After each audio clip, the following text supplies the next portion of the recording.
چلیے کچھ چیزیں اخلاق سے تعلق رکھتی ہیں. فرمایا نبی صلی اللہ علیہ وسلم نے مجھے 6 چیزوں کی ضمانت دے دو، میں تمہیں جنت کی گارنٹی دیتا ہوں. بات کرو تو سچ بولو، وعدہ کرو تو پورا کرو، امانتی بنائے جاؤ تو امانت کا حق ادا کرو، شرمگاہ کی حفاظت کرو، نظروں کو بچاؤ اور اپنے ہاتھ روک لو. پھر اسی طرح زبان کی حفاظت. آپ سے عرض کیا گیا اللہ کے رسول صلی اللہ علیہ وسلم فلاں عورت نماز روزہ صدقہ کی کمی میں مشہور ہے، یعنی بہت زیادہ نہیں کرتی یہ سب کچھ. اس کا یہ نہیں مطلب کہ فرض بھی ادا نہیں کرتی ہوگی، وہ صرف پنیر کے چند ٹکڑے صدقہ کرتی اور اس کو کم سمجھا جا رہا ہے، لیکن اپنی زبان سے پڑوسیوں کو نہیں ستاتی. فرمایا وہ جنتی. نبی صلی اللہ علیہ وسلم نے فرمایا سلام پھیلاؤ، اچھی گفتگو کرو، صلہ رحمی کرو، راتوں کو جب لوگ سو رہے ہوں تو قیام کرو، تم سلامتی کے ساتھ جنت میں داخل ہو جاؤ گے، یعنی امن کے ساتھ. پھر سچائی، سچ نیکی کی طرف رہنمائی کرتا ہے اور نیکی جنت کی طرف لے جاتی ہے. پھر حیا، فرمایا حیا ایمان کا حصہ ہے اور ایمان کا تعلق جنت سے ہے. پھر راستے سے تکلیف دہ چیز ہٹانا. پھر ذکر اذکار، اذان کا جواب دینا. فرمایا جو شخص بلال کے کہے ہوئے کلمات کی طرح یقین قلب کے ساتھ یہ کلمات کہے وہ جنت میں داخل ہوگا. یعنی جب اذان ہو رہی ہو تو جو مؤذن کہہ رہا ہے اس کو یقین کے ساتھ جواب دینا. وضو کے بعد کی دعا، جو شخص وضو کرے اور کامل وضو کرے پھر اشہد ان لا الہ الا اللہ وان محمدا عبد اللہ ورسولہ کہے، اس کے لیے جنت کے 8 دروازے کھلتے ہیں. پھر نماز کے بعد اور سونے سے پہلے کی تسبیحات، صبح و شام سید الاستغفار پڑھنا، قرآن کی سورت قل هو اللہ سے محبت. ایک شخص تھے نا، اس نے کہا کہ اللہ کے رسول صلی اللہ علیہ وسلم میں قل هو اللہ سے محبت رکھتا ہوں، مجھے یہ سورت بہت پسند ہے. آپ نے فرمایا یہ تمہاری محبت تمہیں جنت میں داخل کرے گی. پھر اللہ تعالیٰ کے نام یاد کرنا. فرمایا اللہ تعالیٰ کے 99 نام ہے، 1 کم 100، جو شخص ان سب کو یاد کر لے گا وہ جنت میں داخل ہوگا. پھر چونکہ جہنم بھی جوتی کے تسمے سے قریب ہے تو انشاءاللہ ہم دیکھیں گے کہ کون سے کام ہیں، کون سے راستے ہیں، وہ کون سے دروازے ہیں جو جہنم میں کھلتے ہیں. ٹھیک ہے، تو آج کے لیے کون سا کام کرنے کی کوشش کریں گے؟ اسمائل کے علاوہ اسمائل جاری رہے گی اور اس کے ساتھ ساتھ سلام ٹاپ پر، اور اپنے آپ سے کسی کو تکلیف نہ دینا، اس کے اوپر کوشش کریں. بس چلتے ہوئے کسی کو ہم دھکا نہیں دیں گے، اسی طرح گندگی نہیں پھیلائیں گے. کیا اس سے دوسروں کو تکلیف ہوتی ہے نا؟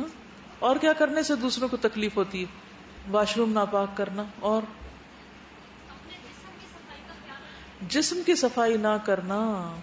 پاس بیٹھے لوگوں کے لیے سخت اذیت ہوتی ہے. برش نہ کرنا، کسی کی چیز بغیر اجازت استعمال کرنا، اور شور کرنا، اور وقت کی پابندی نہ کرنا، رولز کو فالو نہ کرنا. اب آپ دیکھیے کہ اس چیز کو جاننے کے لیے کہ دوسروں کو میں تکلیف سے کیسے بچاؤں، یہ نوٹ کیجئے، اور یہ ہر شخص نوٹ کرتا ہے کہ مجھے دوسروں کی کس بات سے تکلیف ہوتی ہے. یہ سب کو پتا چلتا ہے. اگر یہ سمجھ نہ بھی آئے نا کہ میری کس بات سے دوسرے کو ہو رہی ہے، تو یہ ضرور آتی ہے، تو وہ اپنے اندر سے نکالنے کی کوشش کریں. جو چیز دوسروں کی آپ کو تکلیف دے آپ اس کو چھوڑ دیں. چلیے اب ہم حدیث کا دوسرا حصہ دیکھ لیتے ہیں کہ جس طرح جنت بالکل قریب ہے اسی طرح جہنم بھی بہت قریب ہے. اور ڈرنے کی بات ہے، جنت میں جو چیزیں لے جانے والی ہیں جہنم میں سمجھے اس کے اپوزٹ کرنے والے کام وہ جہنم میں لے جانے والے. جیسے توحید کی بات ہم نے پڑھی تھی، تو جہنم میں لے جانے والی سب سے پہلی چیز کیا ہے؟ شرک. سورۃ المائدہ میں اللہ تعالیٰ فرماتے ہیں انہ من یشرک باللہ فقد حرم اللہ علیہ الجنۃ ومأواہ النار. جو شخص اللہ سے شرک کرتا ہے اللہ نے اس پر جنت حرام کر دی ہے اور اس کا ٹھکانہ دوزخ ہے. کتنا واضح طور پر پتا ہونا چاہیے کہ کون کون سی چیزیں شرک میں فال کرتی ہیں. غیر اللہ پہ بھروسہ، غیر اللہ کی محبت جو اللہ کی محبت سے بڑھ جائے، غیر اللہ کا خوف جو اللہ کے خوف سے بڑھ جائے.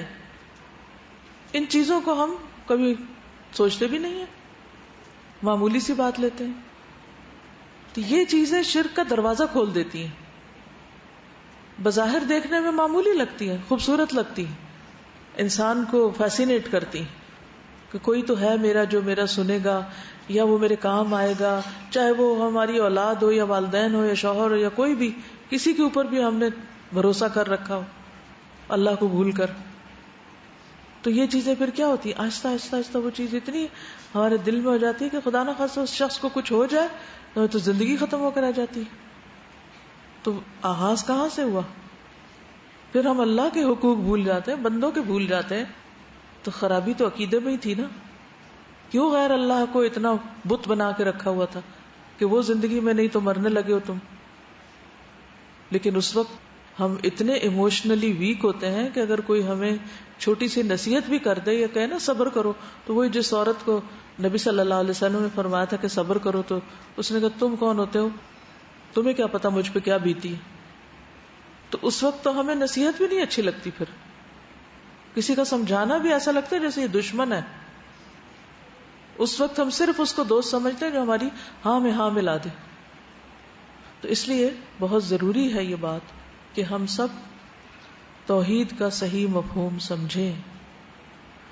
ایک دفعہ عقیدہ پڑھ لینا کافی نہیں ہوتا، یہ زندگی بھر کا سبق ہے، اور بار بار اپنی صفائی اور چھانٹی کی ضرورت رہتی ہے، بار بار تازگی کی ضرورت رہتی ہے، اور بار بار انٹروسپیکشن کی کہ کہیں وہ رینگتا رینگتا پھر تو نہیں کوئی شرک گھس آیا اندر. کیونکہ شرک جو ہے جتنی زیادہ خطرناک چیز ہے اتنی ہی یہ نظر آنے والی بھی نہیں، نظر نہیں آتی، یہ کریپ ان کر جاتے، پتہ ہی نہیں چلتا کیا ہوا.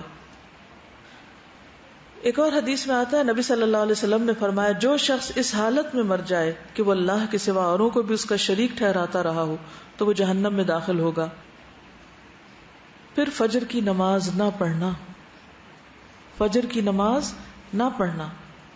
وہ حدیث ہم نے پڑھی تھی نا کہ جس میں ایک شخص کا سر پتھر سے کچلا جا رہا تھا، نبی صلی اللہ علیہ وسلم کو دکھایا گیا، پوچھنے میں پتا چلا کہ یہ وہ شخص ہے جو صبح کے وقت سوتا رہتا تھا، یعنی نماز کی پرواہ کیے بغیر. اور آپ دیکھیے کہ منافقین پہ سب سے زیادہ بھاری فجر کی نماز ہوتی ہے اور عشاء کی نماز. اٹھنا ہی مشکل. وہ بھی کیوں اٹھنا مشکل ہے؟ کیونکہ جس کو جنت کا شوق ہوگا، جہنم کا خوف ہوگا، اس کے لیے کوئی مشکل نہیں. اگر اس وقت زلزلہ آ جائے تو کوئی سوتا رہ جائے گا؟ نہیں سو سکتا. اس وقت آپ کی کوئی پسند کی چیز سامنے آ جائے تو آپ سوتے رہیں؟ نہیں سو سکتے، آپ کی نیند اڑ جائے گی. تو چونکہ جنت جہنم کی فکر نہیں، اس لیے اٹھنے کی بھی فکر نہیں. پھر اسی طرح بدعت، کل محدثۃ بدعہ وکل بدعۃ ضلالہ وکل ضلالۃ فی النار. محدثہ بدعت عقیدے اور عبادت میں ہوتی ہے، خود ساختہ چیزیں، خود نکالی ہوئی عبادتیں. مثلا فجر کی نماز 2 رکعت فرض ہے، کوئی اس کو 4 بنا لے تو یہ کیا ہوگا؟ بدعت. کیونکہ اللہ نے 2 ہی کہی ہے، 2 ہی پڑھنی ہے، 2 ہی اطاعت ہے اور یہی عبادت ہے. 3 بھی پڑھی تو قبول نہیں ہوگی، حالانکہ آپ ایکسٹرا محنت کر رہے ہیں. یہی حال باقی عبادات میں. تو یہ محدثہ، انوینٹڈ. لیکن مادی چیزوں میں انوینشنز جو ہیں وہ بدعت نہیں ہیں. مثلا آپ گھوڑے کی بجائے گاڑی میں بیٹھ جاتے ہیں تو یہ بدعت نہیں ہے. ٹھیک ہے. نبی صلی اللہ علیہ وسلم کے نام سے جھوٹی حدیثیں بیان کرنا، یہ جہنم میں لے جانے والی بات ہے. دجین البصری کہتے ہیں ایک مرتبہ میں مدینہ میں آیا، وہاں عمر بن خطاب کے آزاد کردہ غلام اسلم سے ملاقات ہوئی. میں نے ان سے حضرت عمر کی کوئی حدیث سنانے کی فرمائش کی کہ جو تم نے حضرت عمر سے سنی. تو انہوں نے معذرت کی، فرمایا کہ مجھے کمی بیشی کا اندیشہ ہے، یعنی میرا حافظہ اتنا اچھا نہیں ہے، کہیں ایسا نہ ہو میں کچھ بڑھا دوں گھٹا دوں. وہ کہتے ہیں ہم بھی جب عمر رضی اللہ عنہ سے کہتے کہ نبی صلی اللہ علیہ وسلم کے حوالے سے کوئی حدیث سنائیے، کوئی بات بتائیے، تو وہ یہی جواب دیتے مجھے اندیشہ ہے کہ کچھ کمی بیشی نہ ہو جائے. کیونکہ نبی صلی اللہ علیہ وسلم نے فرمایا جو شخص میری طرف کسی جھوٹی بات کو منسوب کرتا ہے وہ جہنم میں ہوگا. اور کچھ لوگ بے دریغ ہر بات کو حدیث بنا دیتے ہیں. تو یقین نہ ہو تو اس کو حدیث نہ کہیے. جی آج کل SMS ٹیکسٹ میسیجز میں اس قدر من گھڑت خود ساختہ باتیں حدیث کے نام سے سرکولیٹ ہو رہی ہوتی ہیں، اور پھر نیچے دھمکی دی ہوتی کہ اگر نہ اس کو آگے بھیجا تو تم مسلمان ہی نہیں. آپ یہ کر دیں کہ مفہوم ایسا ہے، کچھ اس قسم کی بات میں نے سنی ہے یا پڑھی ہے، اللہ ہی بہتر جانتا ہے، لیکن یہ مت کہیے کہ رسول اللہ صلی اللہ علیہ وسلم نے فرمایا یا یہ کہ یہ حدیث ہے. گناہوں کو حقیر سمجھنا، یعنی بڑے بڑے گناہ کر کے پھر ان کو کوئی پریشانی نہیں، اس پر فکر ہی نہیں. حضرت عائشہ فرماتی ہیں رسول اللہ صلی اللہ علیہ وسلم نے فرمایا، اے عائشہ معمولی گناہوں سے اپنے آپ کو بچاؤ، کیونکہ اللہ کے ہاں ان کی بھی تفتیش ہو سکتی ہے، ان کے بارے میں پوچھا جا سکتا ہے. ایاک و محقرات الاعمال، کیونکہ انسان بے فکر ہوتا ہے، یہ تو چھوٹی سی بات ہے، اس پہ کیا پوچھو گی، اس پہ کیا پکڑ ہوگی، اور وہ اکٹھے ہو کے انسان کو جہنم میں لے جانے کے باعث بن جائیں گے. جیسے ایک مرتبہ آپ صلی اللہ علیہ وسلم نے ایک جگہ پر سب سے ایندھن منگوایا اور وہ اکٹھا کیا، اور جب وہ جلایا گیا تو کھانا پک گیا. تو اسی مثال سے یہ بات سمجھائے گی کہ چھوٹے چھوٹے گناہ کیا ہوتے ہیں، اکٹھے ہوتے ہوتے ہوتے اتنا بڑا ایندھن بن جاتے ہیں کہ وہ بڑے بڑے گناہوں پہ حاوی ہو جاتے ہیں. حرام کمائی سے صلہ رحمی کرنا، بس سود کے پیسوں سے یا اور اسی طرح کسی کی چوری کے مال سے. بعض لوگ کہتے ہیں نا کہ اس لیے چوری جائز ہے کہ غریبوں کو دینا ہوتا ہے، امیر لوگ خود نہیں دیتے تو پھر ہمیں ڈاکہ ڈال کے چوری کر کے ان کا مال لے کے اور دوسروں کو دے دینا چاہیے. وہ مشہور کہانی ہے نا جی رابن ہوڈ کی. تو اسلام میں اس کا کوئی کانسیپٹ نہیں ہے. اگر آپ کو صدقہ کرنا ہے تو تھوڑے سے مال میں بھی آپ کریں گے نا، کھجور کا ایک ٹکڑا بھی دیں گے نا، اللہ سبحانہ تعالیٰ کو اس سے کوئی نہیں کہ آپ کتنی بڑی رقم دیتے ہیں. کھجور پوری بھی نہیں، ایک ٹکڑا اس کا اگر دیں گے وہ بھی جہنم سے بچانے کے لائق ہوگی. لیکن اس کے برعکس اگر بڑے سے بڑا مال دیں گے وہ حرام کمائی کا تو الٹا وبال بنے گا. حدیث میں آتا ہے، صحیح ترغیب کی حدیث ہے، رسول اللہ صلی اللہ علیہ وسلم نے فرمایا، جس نے گناہ اور حرام مال کمایا پھر اس سے رشتہ دار کو دیا، یعنی صلہ رحمی کی، یا صدقہ کیا، یا اسے اللہ کے راستے میں خرچ کیا، تو اس کے سب مال کو جمع کیا جائے گا، پھر اسے اس کے ساتھ جہنم میں پھینکا جائے گا. مثلا بعض لوگ ڈپازٹ کرا دیتے ہیں اور پھر اس پر پروفٹ آتا رہتا ہے تو اس پروفٹ سے وہ صدقہ کرتے رہتے ہیں اور اصل مال وہیں پر رہتا ہے. تو اسی طرح بعض اوقات انسان خود تو نہیں کرتا، پیرنٹس ایسا کچھ مال چھوڑ جاتے ہیں اولاد کے بھلے کے لیے، لا علمی میں، نا سمجھی میں. اب ماں باپ کو تو نہیں پتا تھا، لیکن اگر آپ کے ہاتھ میں کوئی ایسی چیز آتی تو آپ کو کیا کرنا چاہیے؟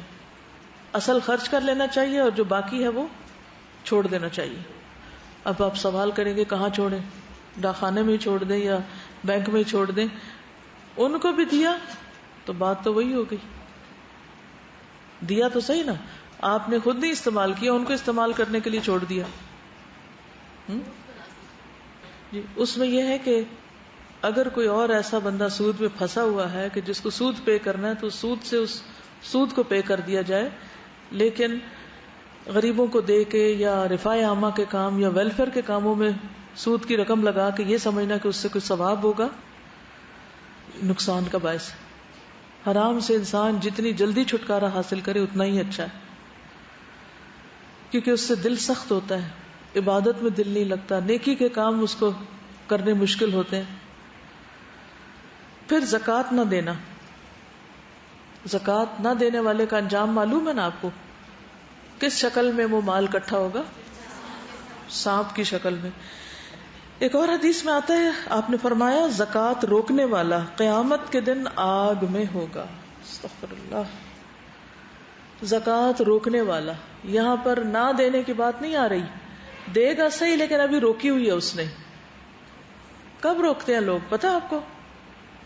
کب روکی جاتی ہے زکوٰۃ؟ سال گزر چکا ہے، زکوٰۃ ڈیو ہے، وہ روک کے ہر مہینے 500 روپے نکال رہے ہیں. بھائی آپ کے پیسے نہیں، آپ نے اپنے پاس کیوں رکھے ہوئے؟ نکالیں ان کو باہر. کیونکہ ان کو روک کے خدا نہ خواستہ وفات ہوگی، بچوں کو پتہ ہی نہیں ہوگا یہ کیا ہے، تو وہ زکوٰۃ آپ کے مال میں پڑ گئی.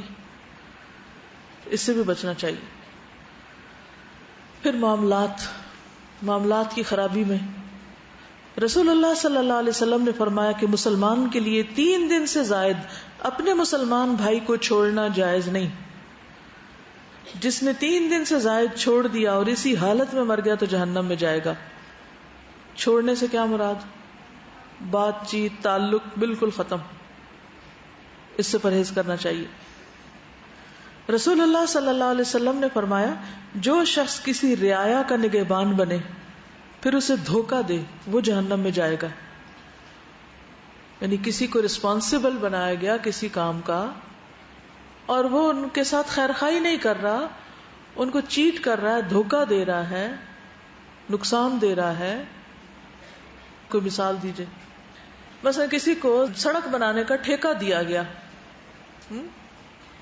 اس میں چیٹنگ کیا ہو سکتی؟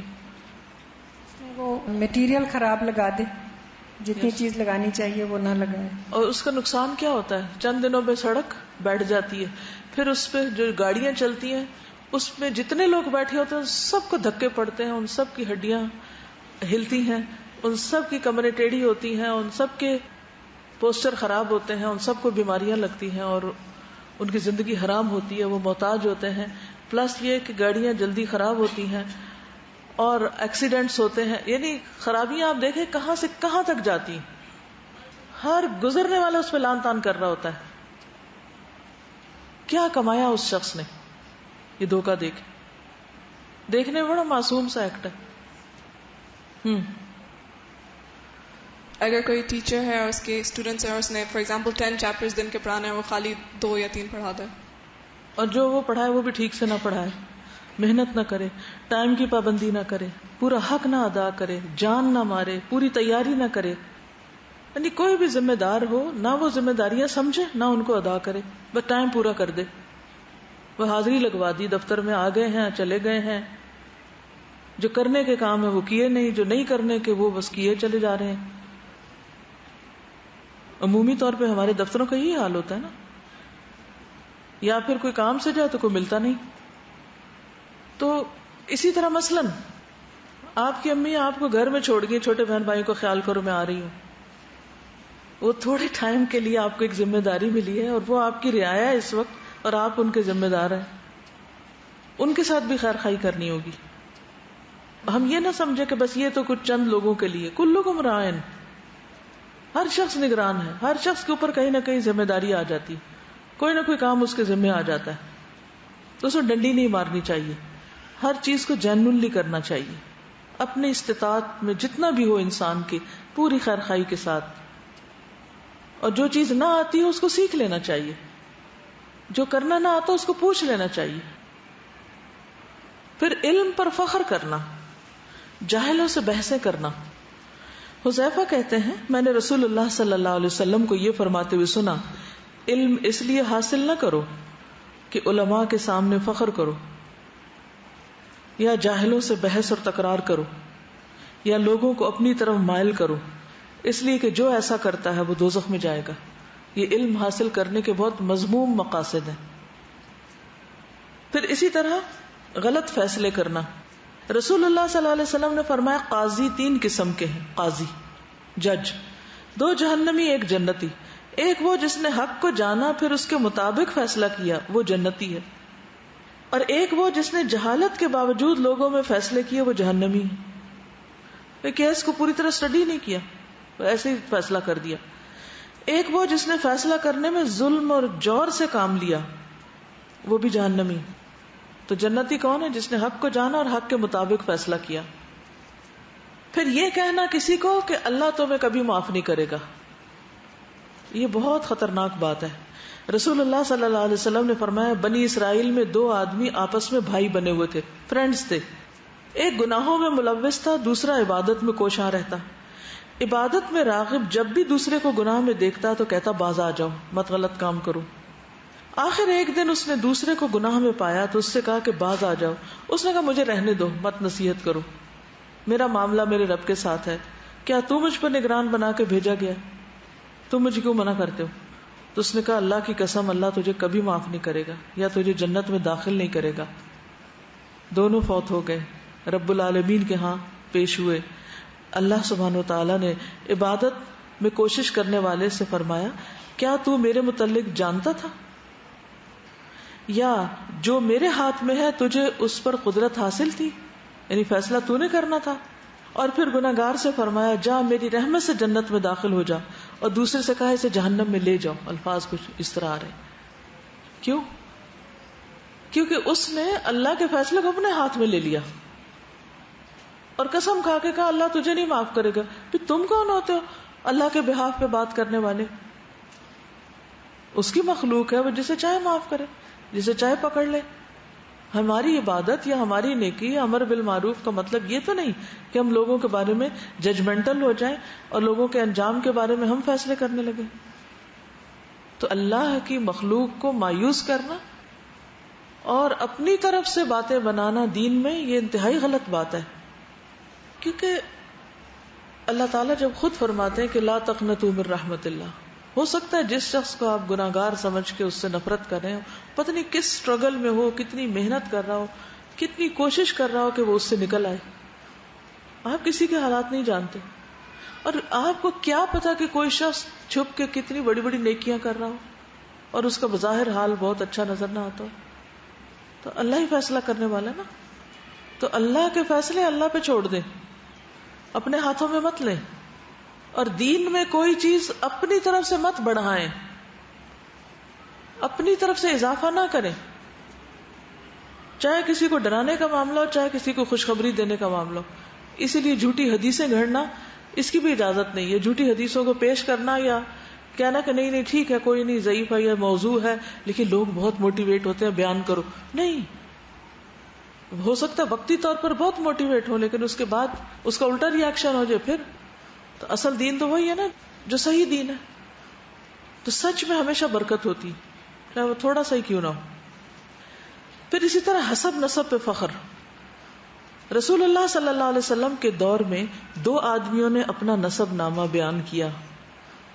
ان میں سے ایک نے دوسرے سے کہا میں تو فلاں بن فلاں ہوں، تو کون ہے؟ تیری ماں نہ رہے. یعنی ایک طرح سے اس کو حقیر کیا.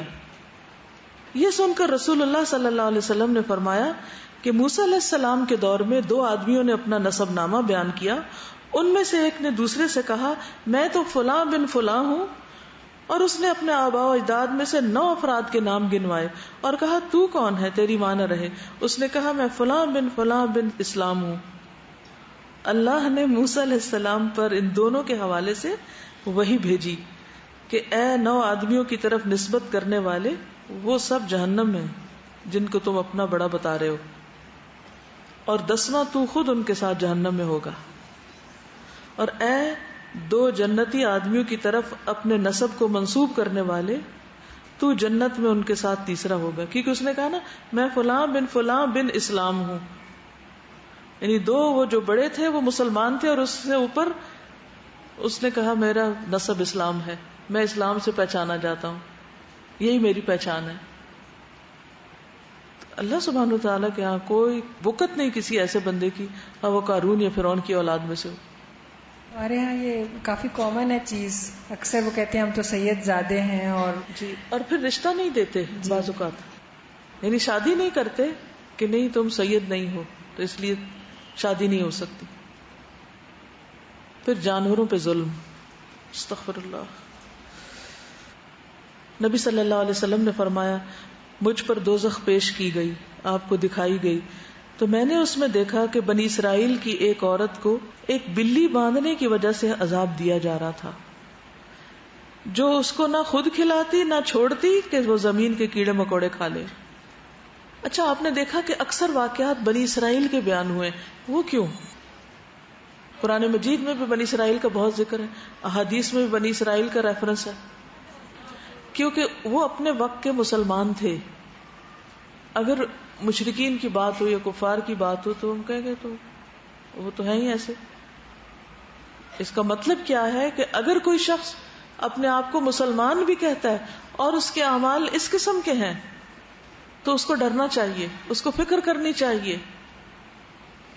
ضروری نہیں کہ ایک شخص بہت عبادت گزار ہو اور وہ اس کی عبادت ہی اس کو کافی ہو جائے. آپ کو یہ بھی دیکھنا چاہیے کہ ساتھ آپ کسی پہ ظلم تو نہیں کر رہے، کسی کو ستا تو نہیں رہے. کسی کا حق تو نہیں مارے ہوئے. یہ دو چیزیں ہوتی ہیں نا، ایک طرف اچھے کام کرنا اور دوسری طرف اپنی ذات سے کسی کو تکلیف نہیں دینا. اچھا یہ جو جانور والی بات ہے نا، بعض لوگ پیٹس رکھ تو لیتے ہیں بڑے شوق سے اور پھر بچوں کے ہاتھ میں چھوڑ دیتے ہیں ان کو ظلم کرنے کے لیے. بچے کبھی ان کا گلا دباتے ہیں، کبھی ان کی دم کھینچتے ہیں، کبھی ان کی آنکھوں میں، کبھی کچھ کرتے ہیں، کبھی کچھ کرتے ہیں، کبھی پرندوں کے پر کاٹ دیتے ہیں اور وہ بےچارے نہ اڑ سکتے ہیں اور نہ اپنا دفاع کر سکتے ہیں. تو اس لیے یا تو پیٹس رکھے نا، اور اگر رکھے تو پھر میں تو سمجھتی ہوں اس سے بہتر انسان رکھے ہی نا، تاکہ کسی قسم کو ظلم نہ کر بیٹھے، کیونکہ وہ بھی ذی روح ہے نا، اس کی بھی جان ہے. پھر ذرہ برابر تکبر، ایروگینس.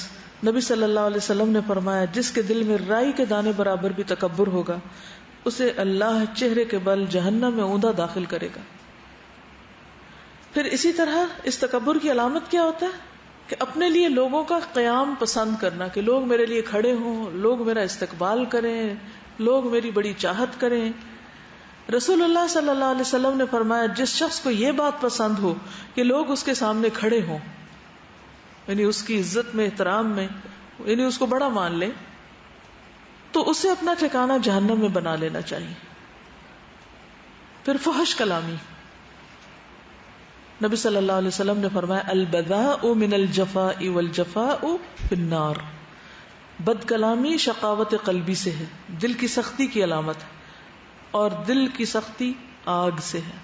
یعنی اس کا پھر علاج وہ جیسے سورت اس میں آتا نا ویل لکل ہمزۃ لمزہ الذی جمع مالا وعددہ یحسب ان مالہ اخلدہ کلا لینبذن فی الحطمہ وما ادراک ما الحطمہ نار اللہ الموقدہ التي تطلع علی الافئدہ انہا علیہم مؤصدہ فی عمد ممددہ. اس میں جو کل کا لفظ ہے نا وہ بہت ڈراتا ہے. ویل لکل ہمزۃ لمزہ. اس عادت سے بھی باز آنا چاہیے کہ ہر وقت دوسروں کی عیب جوئی اور پھر تانے مارنا. کچھ لوگوں کو تانا بازی میں پتہ ہی نہیں چلتا وہ کر کیا رہے ہیں. تانے جو ہوتے ہیں نا یہ دوسروں کے دل چھلنی کر دیتے ہیں، چاہے کسی کو حسب نسب کا تانا دیا جائے یا اس کو جہالت کا یا اس کی بے دینی کا یا کسی بھی چیز کا. سر جو بھی بات ہوئی نا تو میں نے بہت نوٹ کی تھی کہ کالج میں لڑکیوں کے جو گروپس ہوتے ہیں وہ جب بھی اکٹھی ہوتی ہیں تو مطلب یہی کام ہوتا ہے کہ جو قریب سے گزرے گا اس کے بارے میں کمنٹ دیں گی، کسی کو تانے دیں گی، یا اور نہیں تو آپس میں ہر ٹائم بس فضول گفتگو کرتے رہنا، بس یہی ہوتا ہے. اوور آل دوسروں کی دل آزاری جو ہے، کسی بھی طرح دوسروں کو ستانا، بلی کو ستانا جو ہے وہ نقصان دہ ہے، تو باقی تو پھر انسان ہے. پھر گفتگو میں بد احتیاطی. معاذ بن جبل نے کہا یا رسول اللہ صلی اللہ علیہ وسلم جو بات ہم کرتے ہیں اس پہ بھی پکڑ ہوگی، اس پہ بھی ہمارا مواخذہ ہوگا. آپ نے فرمایا معاذ تمہاری ماں تمہیں روئے. لوگوں کو ان کے چہروں کے بل جہنم میں ان کی زبان کی کٹی ہوئی کھیتیوں کے علاوہ بھی کوئی چیز اوندا گرائے گی، یعنی زبان کی باتیں جو انسان کو الٹے منہ گرائیں گی. ایک اور روایت میں آتا ہے بندہ ایک بات زبان سے نکالتا ہے اور سوچتا بھی نہیں کہ اس کی وجہ سے وہ دوزخ میں اتنی دور پھسل کے گرتا ہے جیسے مشرق اور مغرب کا فاصلہ. پھر عبادت گزار ہونے کے باوجود دوسروں کو زبان سے تکلیف دینا. ایک آدمی نے کہا کہ اے اللہ کے رسول صلی اللہ علیہ وسلم فلاں عورت کثرت سے نماز روزہ صدقہ کرنے میں مشہور ہے لیکن وہ اپنی زبان سے پڑوسیوں کو ستاتی. فرمایا وہ جہنمی ہے. بعض اوقات عبادت انسان زیادہ کر لیتا ہے نا تو اس کو ایک زوم ہو جاتا ہے کہ اب تو میں نے اپنی سیٹ پکی کی ہوئی ہے، اب مجھے اختیار ہے جس کو جو مرضی کہوں چاہے کروں. جو ایروگینس ہوتی ہے نا یہ بعض اوقات مال کی وجہ سے آتی ہے، بعض اوقات عبادت گزاری کی وجہ سے، بعض اوقات کسی علم کی وجہ سے، کیونکہ انسان اپنے آپ کو بڑی چیز سمجھنے لگتا ہے نا. پھر وہ سمجھتا ہے میرا حق ہے، میں جس کو جو چاہوں کہوں، اور پھر ہر ایک کے اوپر توپ کا دہانہ کھول دیتا ہے، جس کو جو جی چاہے کہے.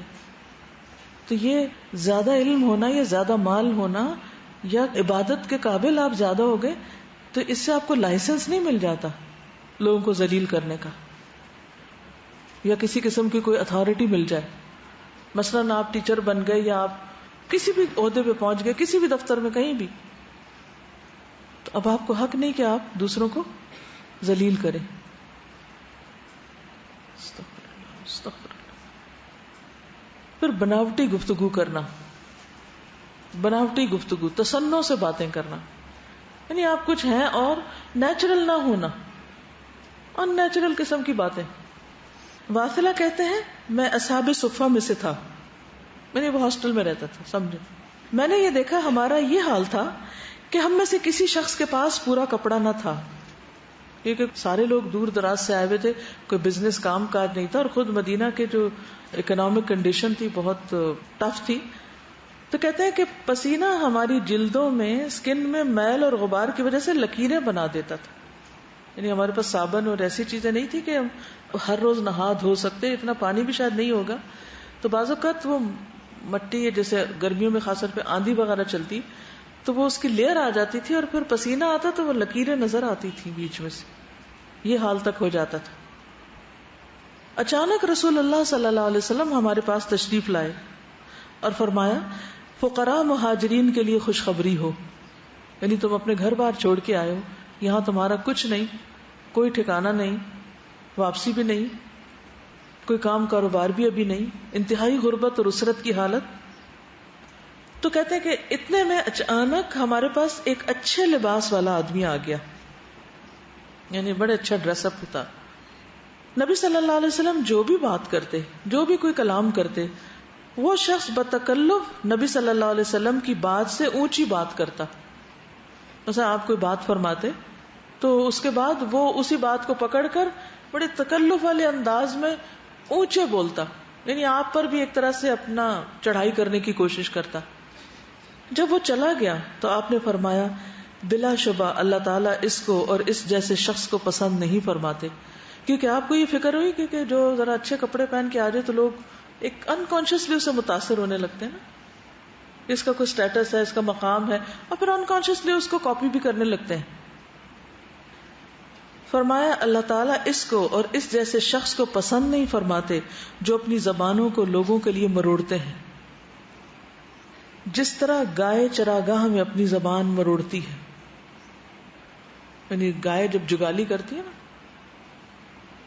اسی طرح اللہ تعالیٰ ان کے چہروں اور زبانوں کو آگ میں مروڑے گا.